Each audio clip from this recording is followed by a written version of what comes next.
and do what we got to do. And for me, I'm fortunate that I've got a car owner that wants to spend the money. You know, and it's just if you don't, then and that's what I often say is like I've always loved playing these guitars or singing. You know, like a band. That actual situation.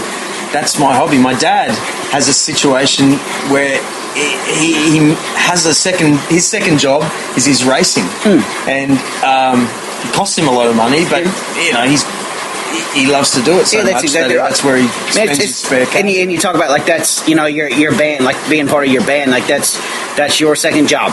A different spectrum of amounts of money, but it's still your dad won't hesitate to spend $5,000, on doing something with racing. Where, all right, you need something for the band. All right, that's gonna, man. If I just have that one article, it's gonna cost me $1,000. But man, it'd be well worth it, and we're gonna sound so much better and play so much. Yeah. You are not gonna hesitate to go and get it. No, because that's your passion. That's what you want, and and you think, wow, and you get it. You think, yay, now I'm the bee's knees. Like you're the cat's ass. But it's the same thing. It's your passion and your desire, and you love it, and you gotta, like I said, you gotta have it. If you don't, you're gonna be a zombie. As far as I'm concerned, you might as well just walk around aimlessly in life. Well, let's put a timestamp. Let's wrap it up now because I need another wee. Hey, what do you call a piss in America? In Pennsylvania. A leak? Would you even say it? A leak? No, you'd say you got to go take a leak. Got to take a leak. Yeah. Well, I need to take another leak. But your faucet's leaking. Yeah. What's a faucet? You know what a faucet is? Yeah. Yeah, okay. Yeah, because I said the other day. Yeah. Oh, yeah. Oh, is it tap? Well, in this podcast, I've picked up that your accent is changing. Yeah. You've got some Australian words that you. Yeah, well and truly. Some of them, a little bit. Yeah, definitely. Like it makes me sad. But it's funny because I don't want it to happen. Tracy reckons when I start talking to people back home. After I'm off the phone, my American accent comes back really strong. Of course, yeah. But it's funny because if you talk with your American accent, a lot of people don't understand you. Like, and I don't know so much they don't understand you. They just hear. I think they just hear it and they think, "Wow, where are you from?" Yeah. It's like if I went to America today and said, "Oh, I need to get some petrol from the servo," and then you go, "Oh, I'm not going to do that tomorrow." You have to say gas station. Yeah, exactly right. If you keep saying petrol at the servo, it's funny because the first time the second year I came here, went to Sydney, flew up here. I actually went back down to Sydney. I flew up to Brisbane and then drove back down in the truck and trailer with Gleno down to Sydney. Well, we stopped just south of the coast or some big burger joint, or just south of the Gold Coast, some big burger joint. Gleno was like, you got to get a burger here, And 25-hour shop. Yeah, that's the one. Yeah, exactly right. Yes, Eugene again. Yeah. So, and he said, you got to get a burger with a lot. Like that's an Aussie burger, Yeah. No worries. Like I'll try anything for the first time. So we've gone in there and it's hilarious. Like I've gone through. Walk through the line, get ready to order. I'll have a burger with a lot, please. You want a what? Like 4 times, I'm thinking, and I'm trying to say, because I talk fast anyhow, especially for Americans, I talk really fast, and I'm like, I want a burger with the lot. The guy's like, mate, I can't understand you. Glenn was right behind me, he goes, he wants a burger with a lot. Yeah, no worries. I'm like, no, I've said it like 4 times and you can't understand me. It sounds exactly the same, but to him it wasn't. It sounded like I was talking French, He had no clue. And it's like, oh yeah, so you talk about the accent because and then certain words you pick up. It's just easier to change the words or how you say them, how you enunciate them, so that people can understand you. Like it's funny, because I'll talk to people over home and what's that? You talk about a boot. Oh, what's a boot? Yeah. A trunk. A boot, you're going to put your foot in it. Okay, all right. 2 questions. We know Luke Oldfield's driving the car right now. Yeah, correct. Yep. So let's put him aside. Good on you, Luke. You're doing great. Who do you think is a Sprintcar driver right now that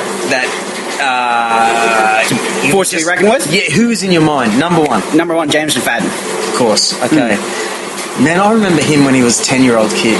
I actually remember him going to McFadden when I raced in Alice Springs. He was just a little kid, so but he is amazing when I see his success. All right, and now who was your looking back, who was the best driver to work for?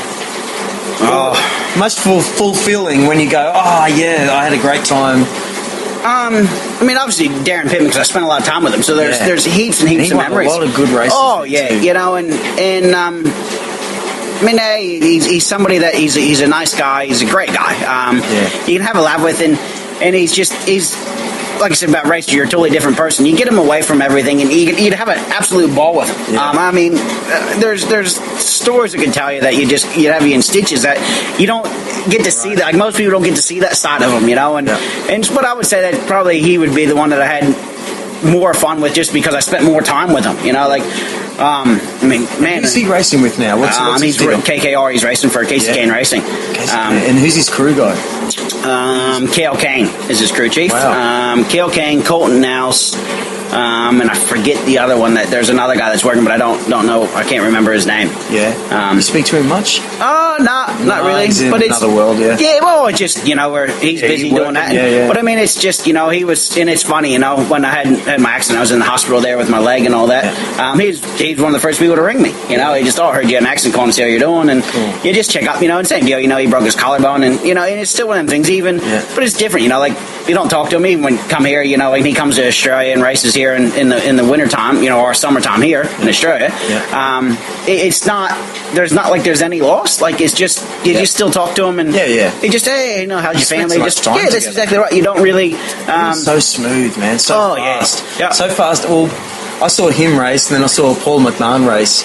And Paul, I've said this before, Paul McMahon, great racer. He's always somehow at the front, but he looks slow. Yeah, but he's never wild, right? And I mean, no disrespect, but they're just physically looking at him like he always seems to be at the top, right? Yeah. But Darren is fast, and he's not an aggressive character. He's just kind of very laid back. Yeah, but he's almost like the kid that would do good at maths at school without being a nerd, in the most unlikely, I don't know, when you think of a guy that would be aggressive enough to win a race and beat Steve Kinzer, sort of guy. You wouldn't think of Darren Pittman, and it's a cool thing that. Did you help Reeve? Maybe it was Gleno. Let's set that up. Anyway, with the race team in America, it was Rich. It was Richie and Gleno. Yeah. All right. Well, we're gonna call it a wrap. Man. Yeah, beautiful talking with you. I need a leak. Catch ya.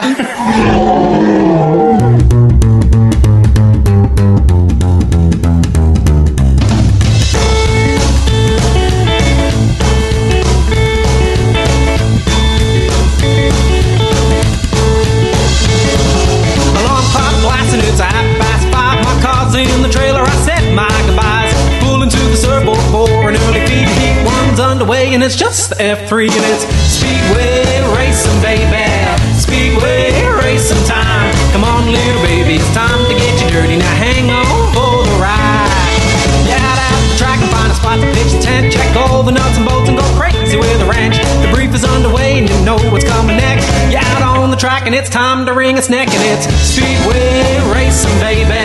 Speedway racing time. Come on, little baby, it's time to get you dirty. Now hang on for the ride.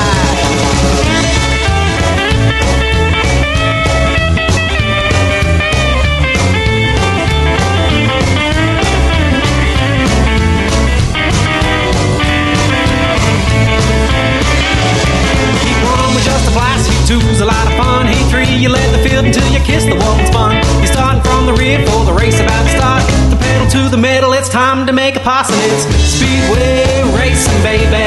Speedway racing time. Come on, little baby, it's time to get you dirty. Now hang on for the ride.